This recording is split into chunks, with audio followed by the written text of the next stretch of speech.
түстерді үйренеміз. Алма, қызыл алма. Алма өте дәмді. Гүл, қызыл гүл.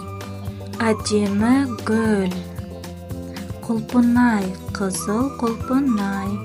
Әкем құлпынай турады. Балапан, сары балапан. Балапандар аулада жүр. Күн, сары күн.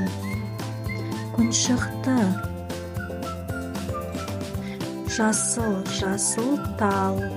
Талдар орманда өседі. Қияр, жасыл қияр. Анам салат турады. Бақа, жасыл бақа. Бақа суда жүр. Ту, көк ту. Көк ту аспанда желбіреді. Машина, көк машина. Машина жүрді. Шар, көк шар. Қыз шар үледі.